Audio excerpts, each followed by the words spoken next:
Hey everybody, this is Carolyn Burnett with Sound of Lexington, and today on Barefoot KY TV we have got with us host Kevin Murphy and the local honeys. Hello everybody, welcome. Hi. How you doing? Hi. It's all you. Okay. Well, it's wonderful to have you all here. We just had the privilege of listening to your music, and gosh, you're just awesome. You're just awesome. Thanks so much. Appreciate it. I guess it'd be good maybe start off, just sort of talk to us about how your story started, where you met, and how you got into your music, and what happened from there. All right. Well, I've been playing music all my life. My mom's a 5-string banjo player. She would always try to expose me to bluegrass music when I was young, and I didn't want to have nothing to do with it because I only listened to the Beatles until I was about like 15. And I was kind of repulsed by it because I just wanted to play rock and roll. So I played guitar and bass, and that was what I was into. And I didn't want to go to college, but my mom was kind of like, go. So she kicked me, made me go. And I went to Morehead State University to study jazz bass. And while I was there, I heard Jesse Wells play the fiddle. For the first time I remember hearing the fiddle, really hearing somebody that was like a master fiddler. Because there's a lot of people that just play the fiddle. And it's a kind of, it was like life-changing for me. So I asked if I could have lessons, and I started playing the fiddle. And on that journey of playing music at the university, they actually have a traditional music program where you can study bluegrass, old time, and country music, and Celtic, and Western swing, and all sorts of things like that, the blues. And while I was there, about my junior year, maybe the first or second junior year, I met Montana. She was playing in the string band with me at one point. Montana? Yeah, and my musical journey started kind of late, I guess you would say. I mean, I had like the run-of-the-mill kind of piano lessons, and I played clarinet in high school and stuff like that. But it wasn't really something I was ever really interested in because it wasn't music that I was choosing. And then I got to college, and I had big plans to be a veterinarian. Since I was like 5 years old, I never like accounted for anything else. I was like, no, that's what I'm gonna do. And I got there, and that didn't work out. So I explored some other options, and I took that wonderful semester that so many college students have, where they just kind of take fun classes and try to find out what they're good at. And so I signed up for 3-finger bluegrass banjo lessons with Raymond McLean. And I didn't know who Raymond was. I didn't know how to play anything on the banjo, didn't know how it was tuned, nothing. And it took off from there. I mean, I took one semester with lessons from him, and then eventually I moved to kind of the old-time overhand clawhammer style. And I met Linda, and she was ecstatic to see another girl in the program, and we just started playing music from there. So there aren't many women in the program at Morehead? There are now. There are now, but I Yeah. was the only one for about 4 years. Mm. Yeah. Okay. I felt like June Carter traveling around with all them boys all the time. So you were sort of a trailblazer then, you I broke guess. that ice. I mean, That's we're incredible. we're definitely depictions of what that program can do, because I did not play the fiddle before I went into college. Now, fiddle was my main instrument. And Montana hadn't played music in a really long time. And then we come in there and we learned an art form. I mean, dedicated our time there, but then now dedicate our whole life to it, to preserving Kentucky music particularly. But we studied regional music. We actually became the first women to graduate with Bachelor's of Arts degrees in traditional hillbilly music from Morehead State, which Wonderful. we're very proud of. And now we're actually touring players. We also teach, so we're definitely we've come out of that program So how exactly long? how it was intended to be made for. Right. So how long have you two been playing as the local honeys? I don't know. I think it started like 2012, 2013, one of those 2 years. And it was Linda and our friend Stephanie Jeter, who is a great auto harp player, dancer, award like blue ribbon pie maker. She's like Master a jack of pie all maker. trades.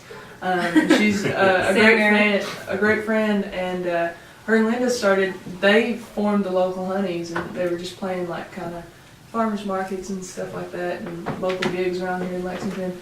And for some unknown reason to me, they asked me to start playing with them because, I mean, I knew like 4 tunes. I didn't know how to play it all, so it was really like, it was really great for me to be around people who were better than me and wanting to play a lot, so that I really, I had to practice. I had to be on my toes and find stuff that I wanted to listen to, because especially, with that program at school and then also being in the band, you want to keep up with people. You don't want to be the weakest link. Yeah. So that's the only way that I grew as a musician. That's how you grow as a musician, is to play with other people. And my mom would always tell me that she stopped playing the banjo now, and she says, I think it's because I didn't have a lot of people to play with. Because you get better by playing with people, all different kinds of levels too. And when we were in college, it was like, okay, to really learn this music, you got to do everything that you can to try to learn this music, and that's sitting down with people, because it's an oral tradition. I mean, we travel around a lot. In college, we would go to East Tennessee or West Virginia or South West Virginia and play music with people. And we were probably the only students that ever reached out to other people our age that are playing this music from that program. And we still do. We have friends all over the region that we go regularly and play music with that are young folks that are continuing this music. I mean, it is an art music and it will never be truly popularized, but I think that it's going to still have life. It has new life being breathed into it. Definitely. And so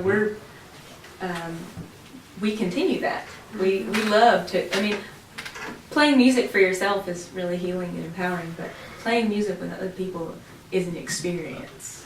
I have found as a songwriter myself that it's not optional. You need to be part of a musical community. Yeah.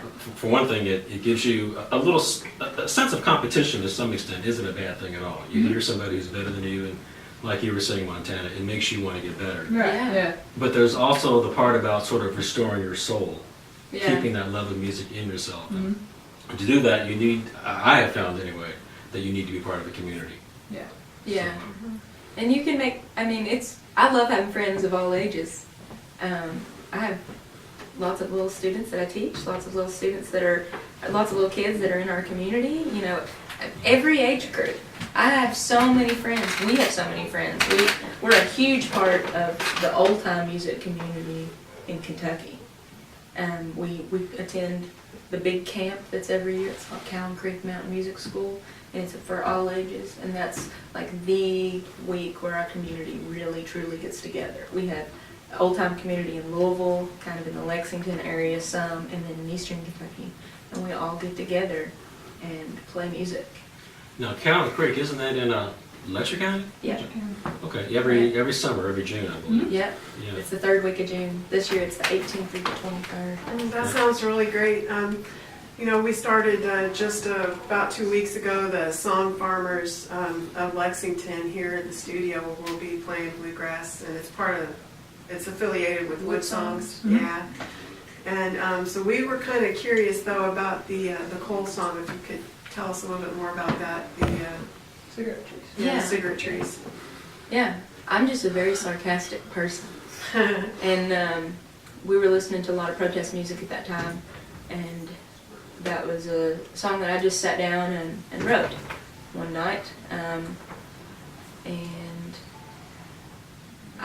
To me, I just think it kind of speaks for itself, because I think cigarette trees sounds like the most ridiculous thing in the world.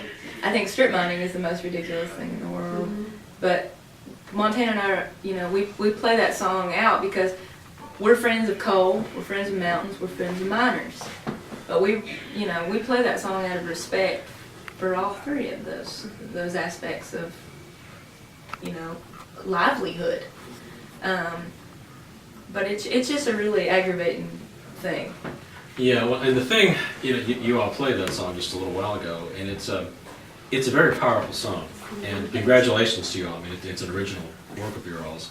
And it makes a serious point, but it goes about it in a way that doesn't sort of like wear you down. You know, I wouldn't say it's comical, but it's kind of got a little bit of a sardonic side to it that really draws a And it listener has in. a kind of a happy little melody. There's, Yeah. there's only yeah. one minor chord in it, to bring you down a little bit, just for a second. Right. Let's talk a little bit about the musicians who have influenced your own work. Going back, back many decades, folks you've listened to who've sort of been an inspiration for you in We've guiding your listened music. The list is huge. Yeah. immeasurable. But our families exposed us to a lot of music. My mom exposed me to all sorts of styles. Maybe I didn't like them all, but now I've have a big appreciation for them. And she drove to school with her brother all the time, and he wouldn't let her. Yeah, I wasn't About. allowed to choose.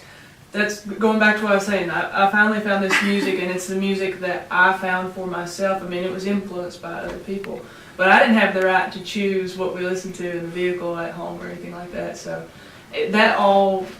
his selections ranged from the blues to punk rock to heavy metal, rap. I mean, just a huge, broad spectrum of angsty teenage boy.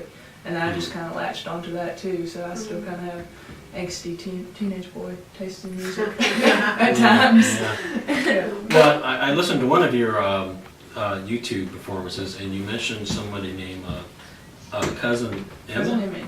Cousin Emma, yeah. And I think her song was Freight Train Blues. Yeah. And gosh, I just love your all's rendition of that song. Yeah. It was so good, the way you belted it out. Nowadays, I mean, we still, I found my old CD case from when I was 15, and we listened to that on the way back from Indiana the other night, or last night. And we have an eclectic taste. We don't just listen to traditional music. We like all styles, but to play this music, you have to really listen to regional music. And that's one of our favorite things to do is sit in archives or go visit master fiddlers or banjo players. As I said, we're a very strong knit part of this old time community. We go and visit master artists and just sit at their houses and play music with them and learn songs. And one of our favorite songwriters, his name's Don Rogers. He wrote The Junk Man, and he's written countless other amazing songs. And that's just one of them. We asked him if we could record that, and he was like, I would be honored. And That's awesome. And we respect him in our community as a songwriter, as an amazing guitar player and fiddler of all styles, and to be a part of a community like this has been really, really welcoming.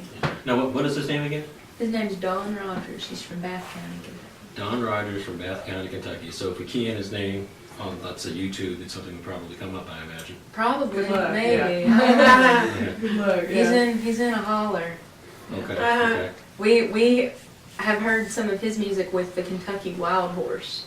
It's a really great string band that one of the best, fiddlers and historians of Kentucky music, particularly John Herod. He's from Owen County, and he is kind of like the granddaddy encyclopedia of the old time. He's a Rhodes community. Scholar. Okay. He knows He knows every everything. bit of trivia, every nook and cranny of this kind of music. He was a big field recorder. He went and with a team of people and recorded all these. Had the foresight to see that these guys are going to die someday, and their music is never going to live on. So he took initiative and had a good time doing it, I imagine. And he did it to learn the fiddle. Yeah. That's like he wanted to preserve these artists and their work, because these fiddle tunes change and they're different from every county. Mm-hmm. And that's part of it. When you play fiddle tunes like we do, we know where all of our songs come from. Like, we know the versions. Like, we play this song comes from Bell County. This is how the people in Bell County played this song. But here is how the people in Carter County played it.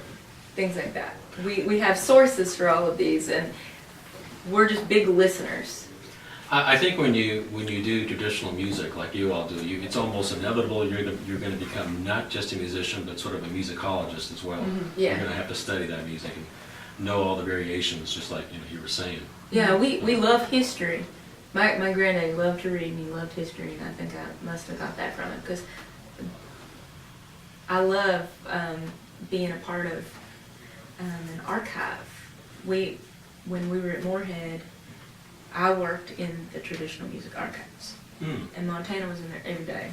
Wow. And we would sit in there and we'd stay there all night. Like they'd be leaving and be like, "All right, hit the lights, girls, on your way out." And we'd go get dinner and bring it back and stay there all night and listen to tunes That's really and learn cool. tunes and practice them and try to learn them together. Like, hey, there's this really cool Arthur Smith tune. Have you heard it? Let's work on it. That would be hog heaven. Yeah, It was a great resource to have, you know. It's the best job ever. Yeah. An amazing resource to have there at college. And like we were really blessed. Like I just fell into that program, and Linda walked in with an electric bass, and and then completely, kind of turned around and latched right onto it. So we were really lucky to have all those amenities there. And we really feel blessed to have you all here with us today, and we just want to thank you so much for being with us. Thank you. Yeah. And we're really happy to be able to help promote you even more in the Kentucky area. And thank you again so much for coming, and thank you to Kevin for being here. Yeah. Yeah. Thank you all. Thank Thanks so you. much.